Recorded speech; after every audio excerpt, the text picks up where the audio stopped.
നമസ്കാരം. തെക്കുവടക്കിലേക്ക് വീണ്ടും സ്വാഗതം. ഞാൻ വി കെ ചെറിയാൻ, ഡൽഹിയിൽ നിന്നും. എൻ്റെ സുഹൃത്ത് ദാമോദർ പ്രസാദ്, കോഴിക്കോട് നിന്നും. ഞങ്ങൾ ഇന്ന് ചർച്ച ചെയ്യുന്നത്, ഇന്ന് രാവിലെ നമ്മളൊക്കെ ന്യൂസിൽ കണ്ട്, ഇന്നലെ വൈകുന്നേരം മുതൽ കാണുന്നുണ്ട്, മൻമോഹൻ സിംഗിനെ, അതായത് മുൻ പ്രധാനമന്ത്രി മൻമോഹൻ സിംഗിനെ കോൾ സ്കാമിൽ നിന്നും കേസിൽ നിന്നും ഒഴിവാക്കിയിരിക്കുന്നു.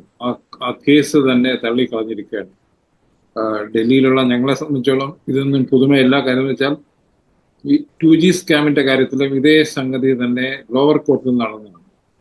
അതായത് ഇന്ന് വർഷങ്ങൾക്ക് ശേഷം മൻമോഹൻ സിംഗ് പറഞ്ഞ ഒരു വാചകമാണ് പലരും സോഷ്യൽ മീഡിയയിലൊക്കെ പങ്കുവെക്കുന്നത്. History will be kind to me than the media is today, അല്ലെങ്കിൽ ജനറലി സൊസൈറ്റി ഈസ് എന്നുള്ള ഒരു വാചകം.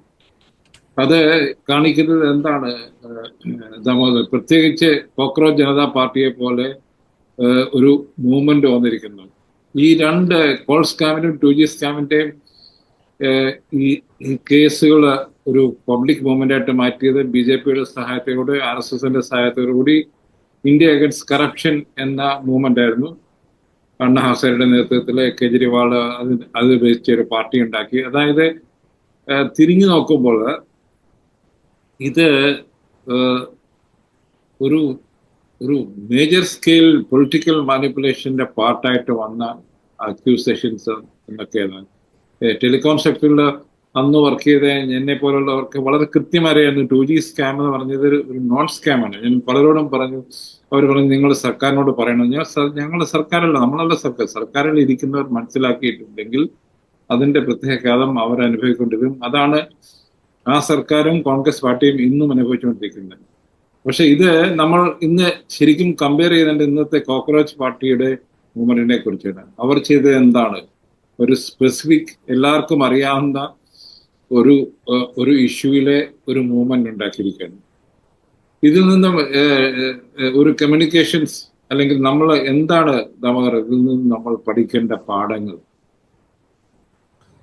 അതിൻ്റെ നമുക്ക് തോന്നിയ കാര്യം, ഇന്ന് മൻമോഹൻ സിംഗിനെ സംബന്ധിച്ചിടത്തോളം മൻമോഹൻ സിംഗിന് തെറ്റുകാരല്ലെന്ന് അന്നും സമൂഹം സംസാരിച്ചിരുന്നു. അന്ന് ജേർണലിസ്റ്റുകൾ, പല പ്രമുഖ ജേർണലിസ്റ്റുകളെന്ന് പറഞ്ഞിരുന്നു. എങ്കിലും അന്നത്തെ UPA ഗവൺമെന്റിനെ ഒരു വിധത്തിൽ എന്താ പറയുക, ഒന്നാമത്തെ UPA ഗവൺമെന്റിൻ്റെയാണ് പ്രധാനപ്പെട്ട പല ലെജിസ്ലേഷൻസ് ഉള്ളത്. രണ്ടാമത്തെ UPA ഗവൺമെന്റും ഒരു നന്നായി പ്രവർത്തിച്ച ഗവൺമെന്റാണ്. ചില ഒക്കേഷണൽ പ്രശ്നങ്ങൾ ഉണ്ടായിരുന്നെങ്കിൽ കൂടി ആ സർക്കാരിനെ വീഴ്ത്തുക എന്നുള്ളത് ആ കാലഘട്ടത്തിൽ ആസൂത്രിതമായിട്ട് മാധ്യമങ്ങളും, ഭൂരിഭാഗം വലതുപക്ഷ മാധ്യമങ്ങളും അതുപോലെ തന്നെ വലതുപക്ഷ രാഷ്ട്രീയ നേതൃത്വം കൂടി പ്ലാൻ ചെയ്താണ്. നമ്മൾ ആലോചിക്കാവുന്ന കാര്യം, ആ സമയത്ത് വളരെ പ്ലാൻ ചെയ്താണ് അവർ നരേന്ദ്രമോദിനെ ഒരു വികസന നായകനായിട്ട് സമാന്തരം ഉയർത്തിക്കൊണ്ടുവന്നു. സമാന്തരമായിട്ട് BJPയുടെ മറ്റു നേതാക്കൾക്ക് പുറമെ ഗുജറാത്തിൽ മുഖ്യമന്ത്രി മാത്രമായിരുന്നു നരേന്ദ്രമോദിയെ വികസന നായകനെ ഉയർത്തിക്കൊണ്ടുവന്ന് ഒരു ലീഡർഷിപ്പിനെ കൊണ്ടുവന്നു BJPക്ക്. കാര്യം അദ്വാനിയൊക്കെ പ്രായമായിരുന്നു. അങ്ങനെ ഒരാളെ മുന്നിൽ നിർത്തിക്കൊണ്ട് ഇവർ ഒരു ക്യാമ്പയിൻ പാരലായിട്ട് ആരംഭിച്ചു. അതേസമയം UPA ഗവൺമെന്റ് താഴെ ഇറക്കാനാൻ വേണ്ടി ഇത് എന്ത് ചെയ്തു? ഈ NGOകളെല്ലാം സംഘടിച്ചുകൊണ്ട്, അതായത് ഒരു വലതുപക്ഷ NGO സംഘടിപ്പിച്ചുകൊണ്ട്, നേരത്തെ കൃത്യമായി സാറ് സൂചിപ്പിച്ച പോലെ ഒരു ഇഷ്യൂ ഇല്ലാതെ, പ്രത്യേക ഇഷ്യൂവിനെ ഫോക്കസ് ചെയ്യാതെ ആദ്യം ലോക്പാൽ എന്ന വിഷയം കൊണ്ടുവന്നു. എന്താ പറയുക, ആന്റി കറപ്ഷൻ മൂവ്മെന്റിന്റെ ഭാഗമായിട്ട് അവർ അന്തരീക്ഷത്തിൽ പല ആശയങ്ങളും പറഞ്ഞു. വലതുപക്ഷം അതിനെ പിന്തുണച്ചു. അങ്ങനെ 2G സ്കാം, കോൾഗേറ്റ് തുടങ്ങിയ വിഷയങ്ങൾ ഉയർത്തിക്കൊണ്ടുവന്ന് മൻമോഹൻ സിംഗ് ഗവൺമെന്റ് അനധികൃതമായിട്ട് ഇത് മൈൻ ചെയ്യാൻ കൊടുത്തു. അതുപോലെ 2G സ്പെക്ട്രം വിറ്റു. അതിന് ലക്ഷം കോടികൾ, ചില്ലറയല്ല, നമ്മുടെ ഇന്ത്യയിൽ ആദ്യമായിട്ടാണ് അത്രയും വലിയ സ്കാം ചർച്ച ചെയ്യപ്പെടുന്നത്. അങ്ങനെ മാധ്യമങ്ങളിലെല്ലാം തന്നെ വ്യാപ്തിയാവുകയും, ഒരു കാര്യം സ്വയംപ്രസനായിട്ട് പറഞ്ഞു, എന്നെ പോലെ ആൾ തെറ്റിദ്ധരിച്ചിട്ടുണ്ട്. കാരണം നമുക്കത് നിഷേധിച്ചിട്ട് കാര്യമില്ല.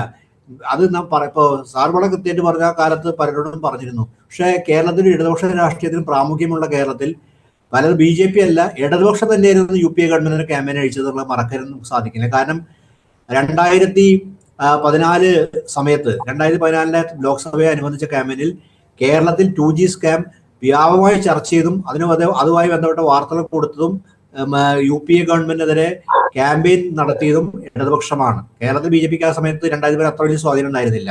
അതേപോലെ തന്നെ കോൾഗേറ്റുമായി ബന്ധപ്പെട്ട് ഇടതുപക്ഷത്തിന്റെ ക്യാമ്പയിൻ. അപ്പോൾ കേരള ഇടതുപക്ഷ രാഷ്ട്രീയത്തിനും അഴിമതി വിരുദ്ധ രാഷ്ട്രീയത്തിനും പ്രാമുഖ്യമുള്ളത് കൊണ്ട് എന്നെ പോലെ ഒരുപാട് പേർ ആ ആശയം ശരിയാണെന്ന് വിചാരിച്ചു. മാത്രമല്ല, ഞാൻ എപ്പോഴും ഓർക്കുന്ന കാര്യം, പൈനീറാണ് അന്നത്തെ ഡെയിലി പൈനീർ, ചന്ദൻ മിത്രയുടെ കാലത്തുള്ള ഡെയിലി പൈനീറാണ് ഈ 2G സ്കാമിനെതിരെ വലിയ അത് കൊണ്ടുവന്നത്. അതിൽ മലയാളി പത്രപ്രവർത്തകനായിരുന്നു അവിടെ ഉണ്ടായിരുന്നത്. അദ്ദേഹം ശരിക്കും ഒരു വലതുപക്ഷ പത്രപ്രവർത്തനത്തിൽ നിൽക്കുന്ന ആളാണ്. അദ്ദേഹത്തെ പോലും നമ്മുടെ ഇടതുപക്ഷ മാധ്യമങ്ങൾ സെലിബ്രേറ്റ് ചെയ്തൊരു കാലഘട്ടമായിരുന്നെങ്കിൽ ഞാൻ കൃത്യമായി ഓർക്കുന്നതിന്റെ കഥയുള്ളത്. അങ്ങനെ മൻമോഹൻ സിംഗിനും അവിടെയാണ് ദാമോദരൻ നമ്മളുടെ മീഡിയയുടെയും ഈ പറഞ്ഞ ആ കക്ഷി ഞങ്ങൾക്കൊക്കെ അറിയാം, അദ്ദേഹത്തിന് ടെലികോമിനെ പറ്റി യാതൊരു അണ്ടർസ്റ്റാൻഡിങ്ങും ഇല്ലാത്ത ഒരു കക്ഷിയാണെന്ന് ഇന്നും അറിയാം, അന്നും അറിയാം നമുക്ക്. അപ്പൊ ടെലികോം ഒരു പുതിയ സെക്ടറാണ്, അതിന്റെ ഡൈനാമിക്സ് ഡിഫറെന്റ് ആണ്. 2Gയുടെ കാര്യം ഞാൻ വളരെ കൃത്യമായിട്ട് പറയാം.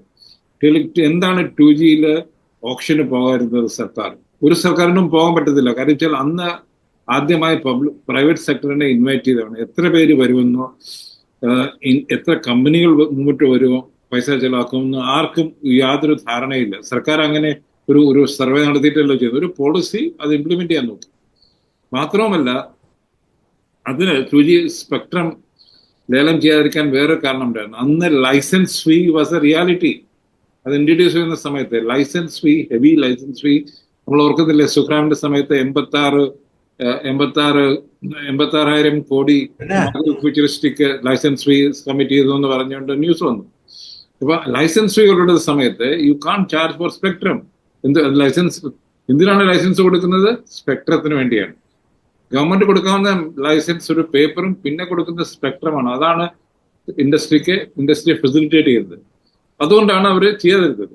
ഇത് ഒരു ഇൻഡസ്ട്രി വളർന്ന് മെച്യൂർ ആയി കഴിയുമ്പോൾ നിങ്ങൾക്ക് ലൈസൻസ് ഫീ എടുത്ത് കളഞ്ഞിട്ട് സ്പെക്ട്രം യൂസ് അനുസരിച്ച് 140 കോടി ആൾക്കാർ ഇപ്പോൾ മൊബൈൽ യൂസ് ചെയ്യുന്നു. അതിനുള്ള സ്പെക്ട്രം, അതിന്റെ ചാർജസ് ഇപ്പോൾ ഓപ്ഷൻ ചെയ്ത് കൊടുക്കുന്നു. അതാണ് ഇതൊന്നും മനസ്സിലാക്കാതെ നിങ്ങൾ ഒരു ഇമാജിനറി ഫിഗർ, അതിന് ഞാൻ എൻ്റെ പല സുഹൃത്തുക്കളും ക്യാഗിൽ അത് ചെയ്ത ആൾക്കാർ പറയുന്നുണ്ട്. അവർക്ക് ഇങ്ങനെ ഒരു ആശയം വന്നപ്പോൾ തന്നെ അവർ വളരെ കൃത്യമായി ഒരു ബെഞ്ച് മാർക്ക് വേണം. ഇതിനൊക്കെ ഒരു ബെഞ്ച് മാർക്ക് വേണം. എങ്ങനെയാണ് ഇത് ചെയ്യേണ്ടത് എന്നുള്ളൊരു ബെഞ്ച് മാർക്ക് വേണം. അതിൽ ബെഞ്ച് മാർക്ക് അവർ ഫിനാൻസ് മിനിസ്ട്രിക്ക് റെഫർ ചെയ്തു. ഫിനാൻസ് മിനിസ്ട്രി പറഞ്ഞു ഞങ്ങൾക്ക് ഇങ്ങനെ ഒരു സംഗതി ഞങ്ങൾ ഇതുവരെ ചെയ്തിട്ടില്ല, അതുകൊണ്ട് നിങ്ങൾ തന്നെ ചെയ്തോളാൻ പറഞ്ഞു. അപ്പോൾ ഇത് ഗവൺമെന്റിന്റെ ബാഹ്യമായിട്ടുള്ള ഇടപെടൽ കൊണ്ടുവന്ന ഒരു ഫിഗറാണ്.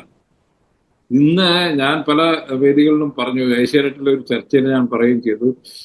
അതായത് നമ്മളുടെ അന്നത്തെ ക്യാഗ് ആയിരുന്ന വിനോദ് റായ് കേരള കേഡർ IAS ഓഫീസറാണ്. അത് മാത്രമല്ല അദ്ദേഹം മുരളി മനോഹരൻ ജോഷിയുടെ വളരെ കുടുംബ സുഹൃത്തായിരുന്നു. അപ്പോൾ അവരുടെ ഒരു സംഘത്തിന്റെ കണ്ടുപിടുത്തമാണ് ഇതൊക്കെ. അപ്പോൾ അറിയാമല്ലോ എവിടൊക്കെയാണ് ഈ ആലോചനകൾ വന്നത്. ഗൂഢാലോചന എന്ന് ഞാൻ പറയുന്നില്ല, അത് പൊളിറ്റിക്കൽ ഒരു ആലോചനയാണ്, പൊളിറ്റിക്കൽ ഒരു സ്ട്രാറ്റജിയാണ്. ഇങ്ങനെ ഈ സർക്കാരിനെ ഡിസ്ക്രെഡിറ്റ് ചെയ്യാം. ഇന്ന് BJP-ക്കാരെ പറയും കോക്രോച്ച് ജനതാ പാർട്ടി അതുപോലെ തന്നെ ഞങ്ങളെ ഡിസ്ക്രെഡിറ്റ് ചെയ്യണമെന്ന് പറയും. പക്ഷെ നമ്മൾക്കറിയാം അവർ കോക്രോച്ച് പാർട്ടി എന്തിനു വേണ്ടി നിൽക്കുന്നത്? അവർ ഇതുപോലെ ഒരു പാഷ് വസ്തുവിന്റെ പുറകിലല്ല നിൽക്കുന്നത്, ഒരു റിയൽ അവരുടെ ഭാവിയുടെ പുറത്താണ് നിൽക്കുന്നത്. ഈ ഒരു തിരിച്ചറിവ് ഇടതുപക്ഷത്തിനും വലതുപക്ഷത്തിനും എല്ലാവർക്കും ഇന്ത്യൻ പൊളിറ്റിക്സിൽ ഉണ്ടാകേണ്ട കാലം കഴിഞ്ഞു എന്നാണ് എനിക്ക് തോന്നുന്നത് ഈ കോടതി വിധികൾ പറയുന്നത്. മൻമോഹൻ സിംഗിനെ പോലെ ഒരു വിധത്തിൽ പറഞ്ഞ വിശുദ്ധമായ പബ്ലിക് ജീവിതം നയിച്ച ആള്, അദ്ദേഹത്തിന്റെ പോളിസികളെ നമുക്ക് പഠിക്കാം. അദ്ദേഹം ഒരു കാലത്തിനനുസരിച്ച് ഇന്ത്യൻ എക്കണോമിയെ മാറ്റിമറിച്ച ഒരു സാമ്പത്തിക വിദഗ്ധനാണ്. അദ്ദേഹത്തിന്റെ പോളിസി നമുക്ക് ഡിസഗ്രിമെന്റ് ഉണ്ടാകും. പക്ഷെ അദ്ദേഹത്തെ വെറും ഒരു മൂന്നാം കിട അഴിമതിക്കാരനായിട്ട് ചിത്രീകരിക്കുന്ന ഇത്തരം പൊളിറ്റിക്സ് ഈ രാജ്യത്തിന് ഒരു ഗുണവും ചെയ്തില്ല എന്ന് പിന്നീടുള്ള സംഭവങ്ങൾ, അതായത് 12 വർഷം നമ്മൾ അനുഭവിക്കുന്ന ഈ താങ്കൾ പറഞ്ഞ വികസന നായകന്റെ വികസനം കൊണ്ട് പൊറുതിമുട്ടിയേക്കുന്ന ഒരു സിറ്റുവേഷനിലേക്ക് പോകുന്നു. അതിന് മൊത്തം കാരണം 2Gയും ഈ ഇടതുപക്ഷത്തിന്റെയും വലതുപക്ഷത്തിന്റെയും ജോയിന്റ് ആയിട്ടുള്ള. അപ്പൊ ഇങ്ങനെ നോക്കുമ്പോൾ താങ്കൾ ഇത് പറഞ്ഞുകൊണ്ട് പറയാം എനിക്ക് ഇടതുപക്ഷത്തിന്റെ വിരോധമൊന്നുമില്ല. പക്ഷെ അവർ ചെയ്യുന്ന പ്രവൃത്തി അൾട്ടിമേറ്റ്ലി BJP-ക്കും RSSനും സഹായകരമായിട്ട് വരുന്ന ഒരു സിറ്റുവേഷനും ഉണ്ടെന്ന് നമുക്ക് കാണാൻ കഴിയുന്നത്. ത്തിന്റെ ഒരു പശ്ചാത്തലത്തിൽ നന്നായി സാർ. കാരണം എന്ന് വെച്ചിട്ടുണ്ടെങ്കിൽ കോൺഗ്രസിന്റെ റിവൈവലിന്റെ ഒരു ഘട്ടമാണ്. ഒരു കാര്യം നമുക്ക് അറിയാവുന്ന കാര്യം, CJP-യെ പോലെ തന്നെ ഈ നമ്മുടെ യുവജനത ജൻസിയെ പോലെ തന്നെ ധീരമായി, അതായത് ഈ ഒരു സംശയമില്ലാതെ ധൈര്യത്തോടുകൂടി നിർഭയത്തോടി രണ്ടുപേരാണ് പാർലമെന്റിലും പുറത്ത് സംസാരിക്കുന്നത്. എനിക്ക് സംശയം രാഹുൽ ഗാന്ധി പ്രിയങ്കയാണ്. ഒരു ഭയം അവർക്കില്ല. മറ്റെല്ലാ രാഷ്ട്രീയക്കാർക്കും ഏതോ നിലയ്ക്ക് ഭയമുണ്ട് ഈ മോഡി ആക്രമിക്കാൻ. നമ്മുടെ പാർലമെന്റിലും പുറത്തെടുത്ത പത്രസമ്മേളനം നോക്കുക, രാഹുൽ ഗാന്ധി ജൻസിയെ പോലെ തന്നെ നിർഭയമായിട്ടാണ് തന്റെ രാഷ്ട്രീയം പറഞ്ഞത്. ഒരു പേടിയുള്ള മുഖത്തില്ല. മാത്രം വളരെ പക്വത കാണിച്ചിരിക്കുന്നു. അപ്പോൾ ഇതെല്ലാം കോയിൻസൈഡിയാണ്. മൻമോഹൻ സിംഗിന് ക്ലീൻ ചിറ്റ് കൊടുക്കുന്നു, UPA ഗവൺമെന്റ് എല്ലാ അവരുടെ ആരോപിതമായ കുറ്റങ്ങളിൽ നിന്ന് പുറത്തു വരുന്നു, CJPയുടെ പ്രൊട്ടസ്റ്റ് നടക്കുന്നു, പാർലമെന്റിൽ പ്രധാനമന്ത്രി മറുപടി പറയാൻ വരുന്നില്ല, രാഹുൽ ഗാന്ധി പുതിയ രാഷ്ട്രീയം മുന്നോട്ട് വയ്ക്കുന്നു. ഇതെല്ലാം ഇന്ത്യയിലെ ജനാധിപത്യം വീണ്ടും റിവൈവലിന്റെ പാതയിലാണെന്നും ജനാധിപത്യം തിരിച്ചു വരികയാണെന്നും ഇന്ത്യയിൽ വീണ്ടും ജനാധിപത്യത്തിന്റെ നല്ല കാലം വരാൻ പോകുന്ന സൂചനയായിട്ടാണ് എനിക്ക് തോന്നുന്നത്. അല്ല, അത് തന്നെയാണ് ഞാൻ ഇന്നലെ പല ഫ്രണ്ട്സുമായിട്ടും ലണ്ടനിലെ ഫിനാൻഷ്യൽ ടൈംസിന്റെ ഒരു ആർട്ടിക്കിള് CJPയെ പറ്റി ഉണ്ടായിരുന്നു. അതായത് ഇത് beginning of the end of Modi regime എന്നാണ് അവർ പറഞ്ഞേക്കുന്നത്. പക്ഷെ അത് പറയാൻ ധൈര്യമുള്ള ഒരു മാധ്യമവും ഇന്ത്യയിൽ അവശേഷിച്ചിട്ടില്ല എന്നുള്ളതാണ് ഒരു വസ്തുത. അതാണ് നമ്മൾ കാണേണ്ടത്. ഇത് മാറ്റത്തിന്റെ തുടക്കമായിരിക്കാം ഇതൊക്കെ കൂടെ ഉണ്ടാകുന്നത്. പക്ഷെ അത് തുറന്നു പറയാൻ താങ്കൾ പറഞ്ഞ പോലെ പേടിയുടെ ഒരു അറ്റ്മോസ്ഫിയർ ഇത് കേരളത്തിലും തന്നെയായിരുന്നല്ലോ. പിണറായി പേടി എന്ന് CPM ഇന്ന് അഡ്മിറ്റ് ചെയ്യുന്ന ഒരു പേടി, ഇതേ പേടി ഇവിടെയാണ്. ഇത് മോഡി അമിത്ഷാ പേടിയാണ് ഇവിടെ. അപ്പൊ ഇത് ജനങ്ങൾ തിരിച്ചറിഞ്ഞു കഴിഞ്ഞു. കേരളത്തിൽ തിരിച്ചറിഞ്ഞ പോലെ തന്നെ ഇന്ത്യയിലും ഇപ്പോൾ തിരിച്ചറിഞ്ഞിരിക്കുന്നു. ഇവർ പാർലമെന്റിൽ വരുന്നില്ല എന്നുണ്ടെങ്കിൽ അതിന് കാരണം ഈ കുട്ടികൾ സൗത്ത് ഇന്ത്യയിൽ നിന്ന് വന്നവരല്ല, നോർത്ത് ഈസ്റ്റിൽ നിന്ന് വന്നവരല്ല. ഈ കുട്ടികൾ ഇവിടെ വന്ന് CJP എന്ന് വന്ന കുട്ടികൾ അല്ലെങ്കിൽ യുവാക്കൾ ഒക്കെ ബീഹാറിലെയും UPയിലെയും മധ്യപ്രദേശിലെയും രാജസ്ഥാനിലെയും കുട്ടികളാണ്. അല്ലാതെ വെളിയുന്നല്ല. ഹിന്ദി ഹാർട്ട്ലാൻഡ് അവർ വിചാരിക്കുന്നു അവരുടെ കയ്യിലാണ് ഇരിക്കുന്ന ഹിന്ദി ഹാർട്ട്ലാൻഡിലെ ആൾക്കാരല്ല എന്ന് അവർക്ക് ഒരിക്കലും വിശ്വസിക്കാൻ കഴിയില്ല. അതുകൊണ്ട് തന്നെയാണ് എനിക്ക് തോന്നുന്നത് താങ്കൾ പറഞ്ഞ പോലെ ഇത് ജനാധിപത്യത്തെ തിരിച്ചു പിടിക്കുന്ന ഒരു ഇന്ത്യയുടെ തുടക്കമാണ്. അതിന് ഇന്നത്തെ അവശേഷിക്കുന്ന മാധ്യമങ്ങളും അവശേഷിക്കുന്ന റൈറ്റ് തിങ്കിങ് പീപ്പിൾ, ജനാധിപത്യത്തിൽ വിശ്വസിക്കുന്നവരും കൂട്ടുനിൽക്കും എന്ന് കരുതട്ടെ. നന്ദി, നമസ്കാരം. വേറെ വിഷയമായി ഞങ്ങൾ